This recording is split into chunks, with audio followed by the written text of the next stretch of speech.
Hoje a gente fala sobre a integral de um campo vetorial através de uma superfície. A gente vai querer recuperar aquela ideia física de fluxo, por exemplo, o fluxo de um fluido através de uma superfície.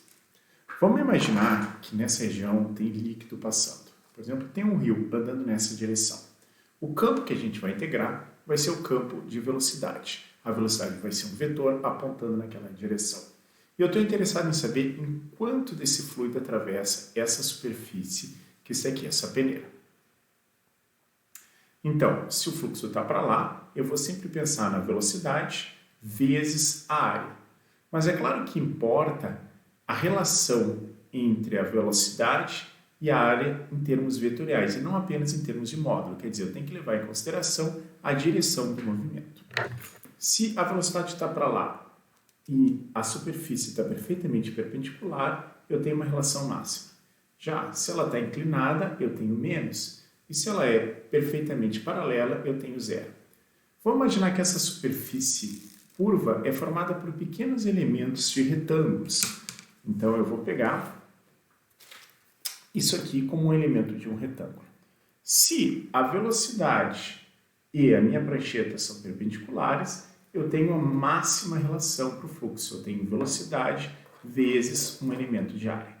Se está inclinado, eu tenho que levar em consideração o ângulo entre os dois, né? De forma que se estiver paralelo, é zero.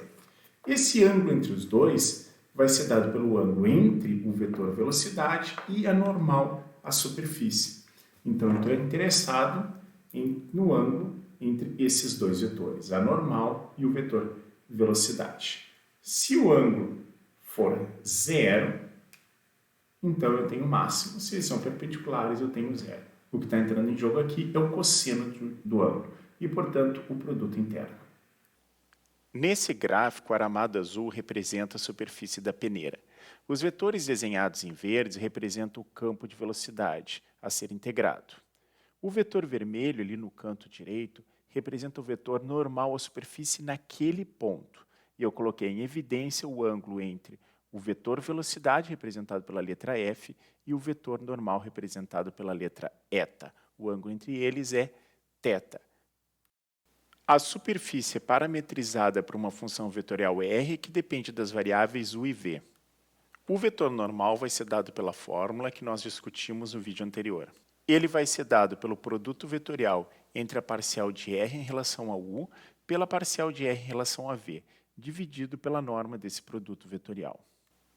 O fluxo φ vai ser definido por esse limite. E vamos ver o que ele significa em detalhes. Ali é possível ver o somatório do módulo de f vezes o cosseno de θ vezes ΔSi. O subíndice i em cada um desses termos se refere àquele pequeno elemento de integração onde a gente vai trabalhar e depois a gente vai calcular o limite quando ele vai para zero. ΔS é a área desse elemento de integração e o somatório corre por cada um daqueles quadradinhos que compõem a superfície.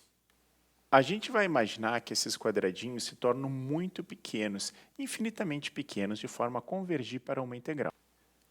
E essa vem a ser a definição de fluxo de um campo vetorial através de uma superfície S. O módulo de f vezes o cosseno de θi pode ser representado pelo produto interno entre f e o vetor normal unitário. E agora nós representamos essa definição de fluxo como uma integral de f vezes a normal. Então, o fluxo φ é integral na superfície de f produto escalar normal ds. Assim, nós vemos que a integração de um campo vetorial recai na integração de um campo escalar. E o campo escalar que será integrado é o campo vetorial f produto escalar anormal. Voltamos à parametrização da superfície. O vetor normal é dado pelo produto vetorial da parcial de R em relação a U pela parcial de R em relação a V, dividido pela norma desse produto vetorial. Lembrando que a área de um paralelogramo pode ser dada pela norma do produto vetorial dos vetores que definem seus lados. Agora a gente escolhe o nosso elemento de área tendo lados parcial de R em relação a U vezes um dU e parcial de R em relação a V vezes um dV. Desta forma, o elemento de área ds será dado pelo produto vetorial de parcial de R em relação a U por parcial de R em relação a V, du dv. Substituindo essas grandezas, a gente encontra a seguinte fórmula para a integral de superfície.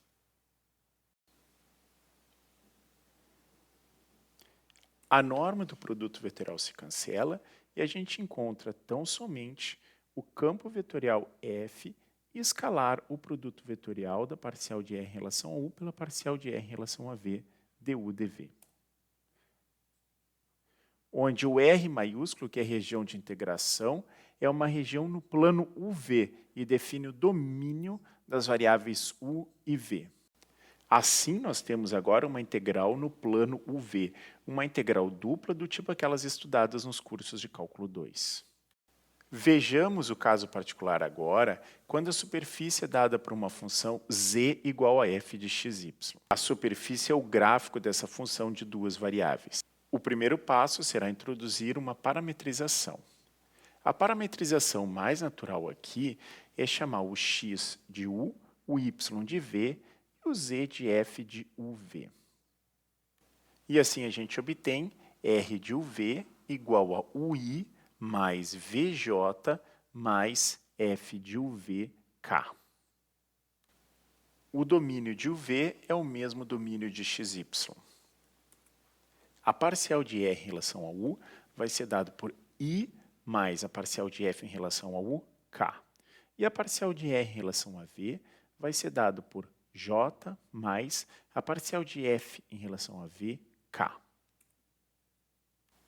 Agora, o produto vetorial entre essas duas derivadas pode ser obtido facilmente pela aplicação da regra distributiva, conforme a expressão seguinte. A parcial de R em relação a U, produto vetorial parcial de R em relação a V, é igual a K menos parcial de F em relação a U, I, menos a parcial de F em relação a V, J. Agora a gente define a função auxiliar g de xyz igual a z menos f de xy, de forma que, na superfície z igual a f de x, a função g auxiliar é nula. O gradiente de g vai ser dado por menos a parcial de f em relação a x, i, menos a parcial de f em relação a y, j, mais k, o que vem a ser exatamente o produto vetorial Rx, Ry. A introdução da função auxiliar g serve apenas como um mnemônico, porque é mais fácil saber o que é o gradiente do g do que lembrar da fórmula para normal.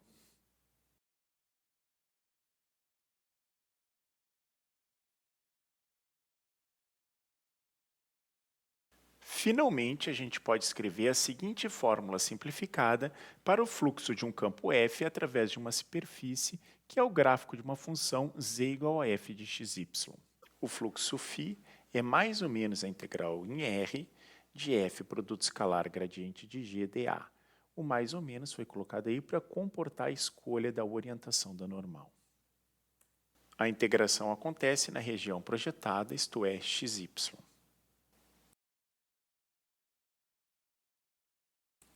Nós poderíamos igualmente ter escolhido funções do tipo x igual a f de yz ou y igual a f de xz, e o resultado seria perfeitamente análogo a esse.